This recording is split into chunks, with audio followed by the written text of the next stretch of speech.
about it. Yeah. Oh, yeah. Oh, yeah.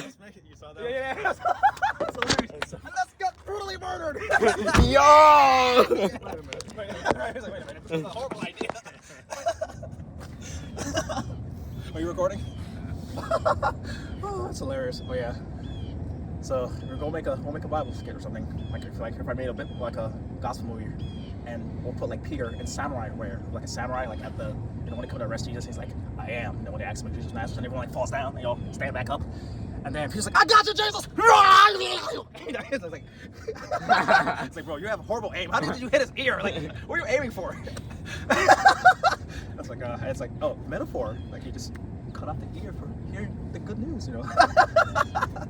I say that because I'm very much like Peter. So I'm just like, I'm very goofy. Like, I got you, Jesus. I'm zeal. That was on purpose. I was just giving him a warning. Yeah. Like, yeah, I was letting him know, you know, just see what I did to your ear? That's what I did to your neck. Yeah. Come from my Lord again. Yeah. You won't get resurrected. So stupid. Oh, Lord. Should we get in the car? Sure. Oh, you want to discuss our car? It doesn't matter. All right, cool. Whatever. Oh,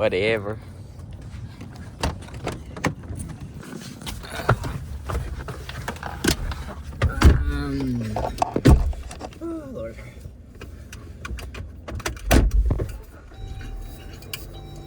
I feel like sometimes when I read, he has a sense of like, you know, I have this sense like bro, like one of the verses I actually find hilarious. I was like, how long should I go with me?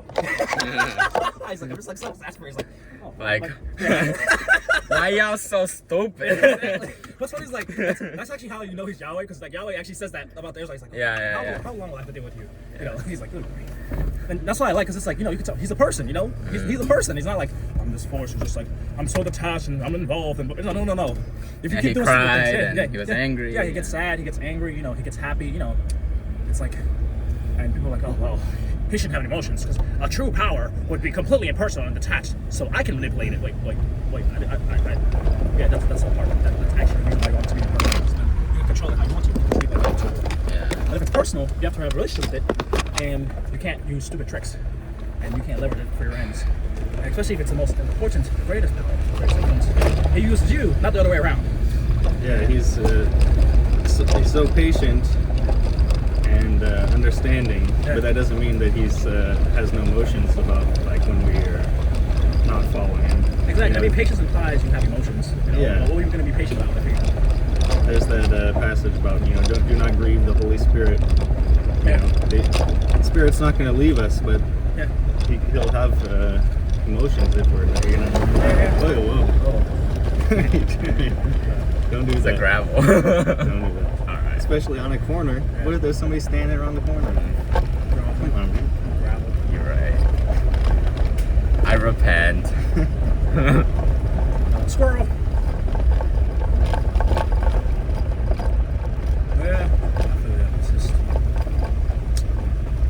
It's one of those things that is actually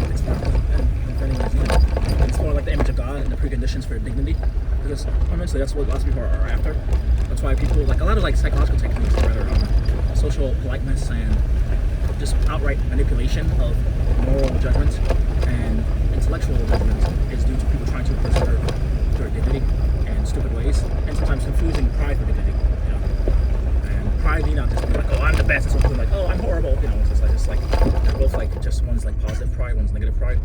So people be like, oh, Jesus says not judge. It's like, yeah, but he says like if you're gonna judge, the same standard you use will be on you. So he's not critiquing like just not judging. He's just saying basically being consistent, don't be a hypocrite. And it's because life is judgment. So if you don't judge, you don't improve your judgment. You know, and unless you have to be wise, you have to judge to get through life and actually be able to discern people's character and have relationships. Yeah, you have to judge between what's right and wrong and these things, but you shouldn't try to condemn. Yeah, put yourself in the place of a judge, and you're thinking that you're above other people and can condemn them. Exactly. Yeah. Especially because I really love one of the things that actually always drew me to the gospel when I read it as a kid was like this idea of redemption. Even before like I had done anything horrible or like been aware or whatever, it was just like, oh, I was like, no matter what anyone does, they can be transformed. And it was very life affirming to me. It was like very like, oh, this actually values people.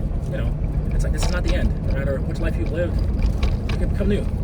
And there's this continuity. You know, so it's just like life, personhood. You know, the story you've lived, the decisions you've made, the body you've had, all of that can be improved, it can be changed. And so that's so interesting. And all because of grace, this great generosity. This great generosity. It's like, you know, grace, forgiveness, these are like the refreshers of the game. They're healing. Because if not, just the game fall apart. I just love that feature because he preserves self and he preserves relationships. With for instance, sometimes people ask questions like, oh, is it better to exist or not to exist or something? And it's one of those questions that's like, well, you only have a sense of better because you exist. You see what I mean? So, given that, it's better to exist because even if you think things are, you could say, bad or worse, or whatever, it implies there's a better. That's the inverse. Like if you're starving, it implies there's supposed to be food that you're supposed to eat. You know what I mean? It's just like, that's just usually how it works. So, sometimes what happens is you could say in the process of maybe evaluating, counting for like a situation like, oh, okay, I want a 1, but I'm at a 0. But because I'm at a 0 and I can't get a 1, not yet, I want to not count at all, which is a type of life negation. Even sometimes active, if not passive suicide, which lots of people experience when they become nihilistic, when they don't get what they need or what they want in life, and stuff like that. So it's just one of those things where it's like, but mentally, even that setup itself, that response actually affirms life. It's like, how? It's because you're trying to negate the lack, and because you can't negate the lack, you try to, you can say, expand the lack to take over what's substantial. But by doing that, you actually affirm that the substantial is what you wanted all along. That's actually what you generally value. But you're just kind of momentarily, it's just being kind of dumb because it's a bit. There are weird ways in which we become egotistical, even when we're like hurting. Or just like, it's like, versus like, I remember I made a video. I was talking like, yeah, people like, oh, look at the vast, the cosmos, look at the sky.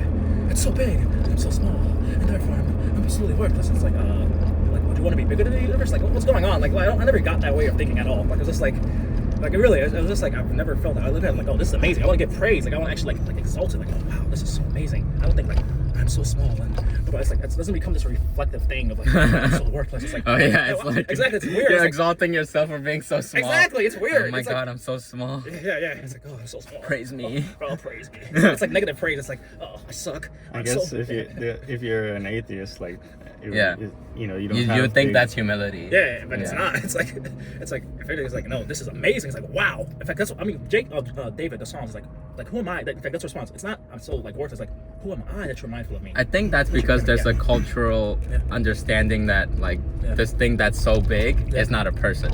Yeah, that's true. Or it's not personal. Yeah, therefore it's like, so why would I praise it? It's just inanimate. Yeah, it's just like an empty nothingness. Yeah. So it's like, that's how it's they like, see it. I mean, they will understand it is amazing. It's like, wow, it's so big. Yeah, glory. You know, there's glory. Cool, but I'm like so small. So therefore, everything I do is meaningless. Exactly. Yeah, pretty much. Which is like a weird, like, but it follows because if you believe like, you know, life comes from death, intelligence comes from non-intelligence, then inherently life is death and intelligence is non-intelligence.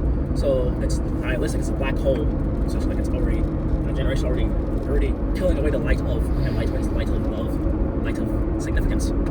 By virtue of setting up those premises, of course, you won't be logically consistent with that because hey, we tend to divorce morality from metaphysics and epistemology. You know, like the actual. Do you guys want to eat something or just go home? Oh, we can eat. Yeah, I'm down. Unless he has to go to work or something.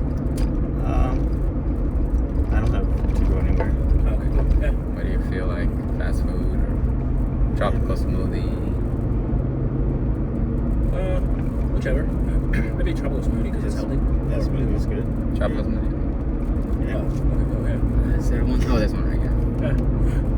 But it's just one of those things. In fact, that's just my critique. It's like, maybe it's because you could maybe argue like, well, your problem is that you care too much about coherence and logical consistency and whatever. It's like, but if I don't, I literally can't be convinced by you. If you really think about it, it's like, it's because I want you to actually make sense to me and be able to tell me what to do. If I can't understand what you're telling me, I can't do anything. That's weird that somebody would say that to you. Yeah, It's look, like, I've well, actually done that critique. What's the alternative? Yeah. You just want me to believe things without considering anything. Yeah, pretty much. It's like, well, like- you won't believe Yeah. yeah, it's like, yeah. Like, actually, one of my Muslim friends, like, I was talking to him, he's like, you see, the problem is, like, you're too logical. Like, he actually said, it's like, you're too, like, you think, like, you try to, What's like, the problem with that? I was like, what the hell is wrong with, it's like, what's going on? Like, because basically, because he couldn't convince me. Like, he'll give, like, arguments for certain things. I'm like, actually, no, blah, blah, blah, blah. Like, for instance, he explained, like, like, he was trying to, okay. Like, he was saying, oh, there's a contradiction. Like, he was giving me different contradictions. Like, for instance, he said, like, well, the different gospels say, like, Jesus died here. And I'm like, you do realize those places are all the same places from different angles, right? Like, if you look, you could literally have looked at the map and like, oh, here, it's actually just different places, but it's all the same location. You didn't even check. And also, that's not a contradiction. The contradiction is A and not A. If it said Jesus was here and not here at the same time, that's a contradiction. This is just like synthetic perspectives or whatever. That's usually, in fact, that's actually lends credit to me being legit. Because that's usually how we describe events. It's like, oh, I was standing here and I was standing here and whatever. You know, I was coming from here and I saw a bigger one. So it's like, so it was one of those things I was like, you're just trying to find a way to discredit it. And in many cases, like, if I was talking to him, like, oh, well, I'll affirm this legit of the Quran. Well, that's not legit, whatever, you know, stuff like that. Because actually, I care about what's true. So I go through, like, oh, true, false, don't know, blah, blah, blah, you know. But if you can't do that for a Bible, in fact, especially because I set up the argument very clearly in terms like, well, the Quran affirms the Bible, and it says there's no original, blah, blah, blah. And I'm just like, okay, you're making numerous different arguments that fundamentally it actually makes the Quran unreliable. Like, if you just take it to a logical conclusion, because it's a retcon, and if the God of the Bible and the God of the Quran are the same, that God is incompetent, so I can't trust Allah. So it's just like, it's like, bro, you're just legit. So I'll tell him that. He's like, you're probably too logical. Like, I was like, But what you just laid out is. Well, I think when people say that, is that what they're really meaning is, it's too complicated for me to take the logical steps through it to understand. So I don't want to accept therefore it. I'm not gonna try. It's more. It's both. It's actually both. Actually, it's more. Yeah. I can't accept it because I've invested. You know, like the biblical term for belief. I've invested so much of my time, my understanding into Quran, Buddhism, whatever. To change course now. You know? That's what I'm saying is, like, they are already assuming that what they believe is true, but they can't find the logical steps to get there, so they just assume that, well, it's true, but it's just too complicated for me to make out the steps to it. Yeah, or they'll assume, like, oh, you're just, like, for instance, I had a situation, you didn't really know the context, but somebody, they were presenting to me a problem, and they had multiple goals. So I was like, okay, what are your goals? Eventually I teased out they had different goals, and I was like, you know, some of these goals literally diverge. You actually can't make them happen at the same time. Some of these goals are part of the same, or whatever. So I was like, so what do you want? Like, I can help you organize it. So I was trying to organize, get the information, and like asking them questions and blah, blah, blah, and then trying to explain to them my understanding of what they're saying as an organization. I actually use metaphors, so I was like, this actually topic is a lot denser than you think it is, or whatever. But eventually they were like, oh, you're overthinking, and I was like, so eventually I was like, okay, so what do you want? Okay, I want this. Okay, so let's try this. It's like, well, I don't think, blah, blah, blah. So I was like, so you're not gonna make anything happen. Like, it was really, and I was like, what do you, like, why are you here then? Like, you're wasting my time. Like, it was so frustrating. I was like, okay, so if I try to explain and understand and try to help you actually get what it is you're after, you're just like, oh, it's too complex and too blah, blah, blah. But if I try to simplify, I'm like, okay, to give you your goal, that's what I want to go, you're just like, well, it's this blah, blah, blah, blah, blah. It's like, okay, so, yeah, I can't help you. So, as a result, I don't care anymore. I think some people think that what they believe is, like, self-evident, and then when you question them on it, then they don't know what to do. So then they fall back on, well, it's too complicated. Yeah, pretty much. It's like, well, it should be simple. It's like, actually, simplicity always depends on complexity. Really, that's how it is. Like, one of my friends, he's always like, oh, no, bro, you do a lot of research for a lot of stuff, and that's complex. Then after that, you simplify it for yourself. Then once somebody says something simple, you can embed it in that complexity.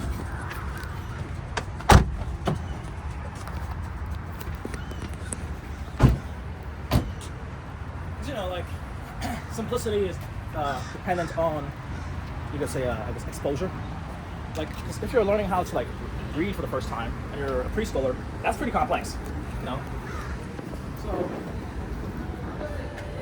as you can say, there's complexity in terms of quantitative complexity, but there's also complexity in quality, which actually requires leaps of insight, different new ways of thinking that takes a while for your brain to, like, actually adjust to. But sometimes we think we can compress that like that. It's like, which is like trying to teach, like, a 5-year-old the insights you get when you're 80 years old.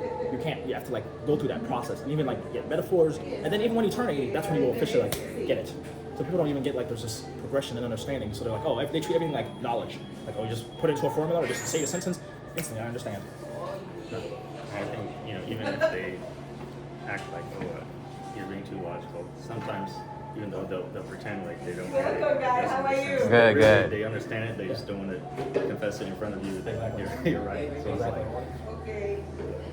try to, redirect it. Yeah, pretty much. And that's when you have to start exploring them, maybe personally, if they feel vulnerable and open to you, but even then, it's like, it depends on the soil.